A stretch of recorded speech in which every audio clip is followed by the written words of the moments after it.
that's part of his mental illness. But he's Hang on, you also call it a mental illness? oh yeah, But you're not a psychiatrist, though. no, but you know what? You don't have to have a medical degree to know somebody is crazy. President-elect Donald Trump continues to make headlines in the US after his landmark electoral victory 10 days ago. Earlier today, the former president made official his nomination. I should say the president-elect made official his nomination for the Secretary of the Interior in Doug Burgum. This follows two controversial nominations of Trump loyalist Matt Gaetz as Attorney General and vaccine skeptic and former independent presidential candidate Robert F. Kennedy Jr. as Secretary for Health and Human Services. The latter appointment causing the head of the American Public Health Association to release a statement criticizing the appointment, saying Kennedy has, and I quote, already caused great damage in health in the country. Well, joining me now to help understand President-elect Trump's thought process and what he makes of these appointments and the controversies is David Cay Johnston, author of The Making of Donald Trump. He's also a professor at the Rochester Institute of Technology. David, welcome back to the program. We last spoke to you, I think, just before the election. How do you think it's going so far? Henry, I think Donald's doing exactly what I and some others predicted he would do. He is finding foxes and putting them in charge of the hen houses. Now, to what end do you think? Do you think he wants them to eat the hens? Well, Donald, whom I've known and covered for 36 years, 1988, I wrote that he might become president of the United States. Donald, in his own mind, is special. There's no one else in America who could possibly do the job of president except him. And if you don't agree with him, he'll tell you how stupid you are, how low IQ you are, how unfit for office you are, because that's part of his mental illness. But he's also... You call it a mental illness? Oh, yeah. But you're not a psychiatrist, though. No, but you know what? You don't have to have a medical degree to know somebody is crazy. And Donald is absolutely crazy. I would say he has delusions of grandeur, except he got to the White House. You might say he's got delusions of grandeur, but he's gone from being, yes, a Nepo baby inheriting money from his father to becoming this real estate, quotes, billionaire. And now he is master of all he surveys, and he's changed the profile of the grand old party. He's made it the Trump party, and he's doing whatever he wants. And he's got the trifecta, all the branches of government on his side come the 20th of January.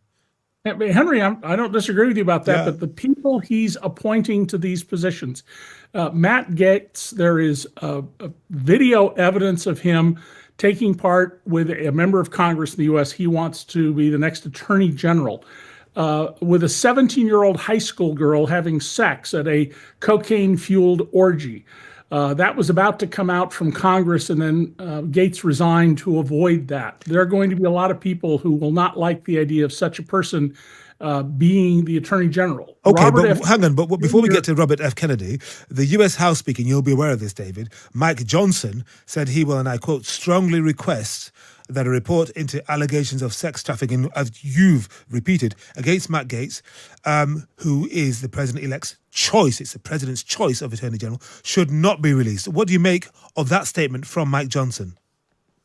Well, traditionally, if you resign, whether you're a member of Congress or a judge, they shut down the investigation and nobody sees the findings. I think that's a terrible policy. I think there should be an option or a standard procedure that we may or may not release them. But the Senate, if they hold confirmation hearings, Trump doesn't want confirmation hearings for reasons that should be obvious on Matt Gaetz. Some senators are probably going to demand to see what the House has. And among the things they have are videotape of Matt Gaetz with this 17-year-old girl. Have you seen the video yourself? Say it again? Have you seen the video yourself? No, I only know that it exists and that members have told people who've seen it what's there. Right. So what do you think, so how confident are you that under pressure from Donald Trump, people like Senator John Thune, who's going to be the leader of the Senate, will hold fast and steadfast to the ethics you think that they will? I mean, because under pressure, they might wilt. Well, Henry, you've gotten to the exact crucial point. Donald nominated Gaetz and Robert F. Kennedy Jr., and some others, as a test of obedience, a test of loyalty. He wants the Senate to not fulfill its constitutional duty to advise and consent on certain appointments, a requirement of the Constitution, which they could get around with something called a recess appointment, at least for a period of months. And this is really to see, will everyone totally bow down to him? Will United States senators act only as vessels to carry out what Trump wants? And whether they hold hearings, and if they do, how vigorously they investigate these appointees, that's a test of the constitutional system in the U.S.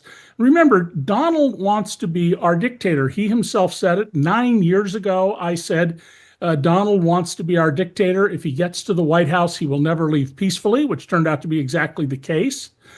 And Donald jokes that, if you voted in 2024, you never have to vote again. Another sign that, he believes he should be a dictator. And Donald really believes that he's special. He's the only person qualified. And he's also said, I have an Article 2 in the Constitution. I have an Article 2 that says I can do anything I want. That's not what it says. Right. And what about, you were going to talk about Robert F. Kennedy, Trump's nominee for Secretary for Health and Human Services. And he said to him, stay away from the environment, but otherwise just go wild, make America healthy again. And some people are excited because they think he's saying the right thing about food, if not about fluoride in the water. Well, Robert F. Kennedy, who's never held public office, who has had a very sad life since the assassination of his father in 1968, believes that vaccines are harmful, that they don't save lives.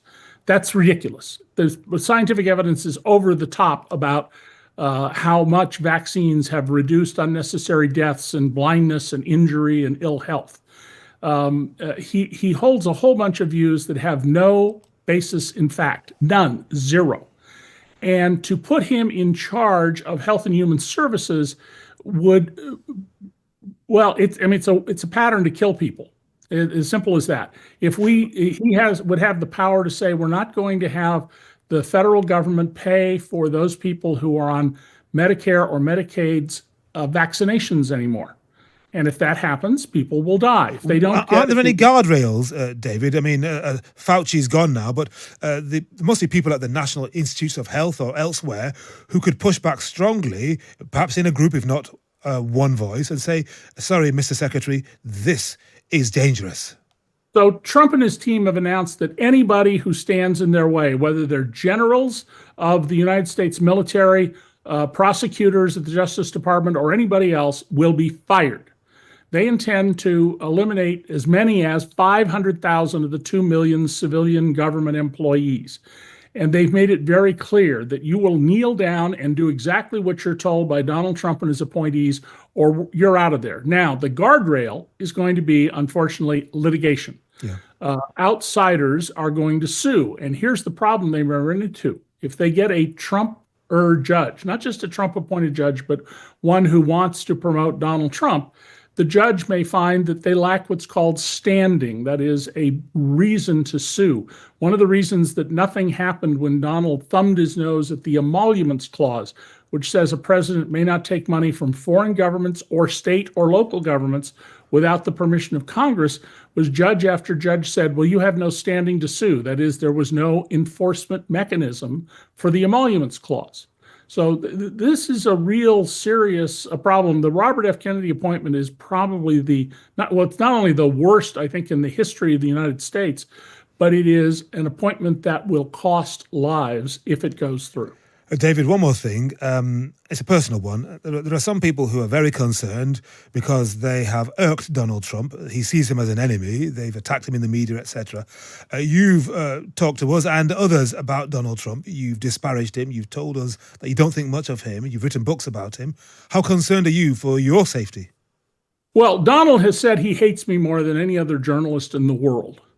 And I have said many times that if we become a dictatorship, sooner or later, firing squads are down that road. What? And well, name me a dictatorship that doesn't kill people. I mean, it's a nature of dictatorships. As they go along over time, they kill people. Donald has called for executing the former head of the U.S. military, General Milley, and they're going to try and bring him back and court-martial him. He's called for shooting journalists. He's told people in his audiences to beat people up, and in one case said, and I'll pay your legal bills if you have any, which Donald would never do. So you have to think about this not just in terms of Donald, but if we lose the liberties of the people and the Constitution becomes irrelevant, then down that road of a dictatorship, that's what eventually happens. Now, Donald has said he intends to fire many of the top generals.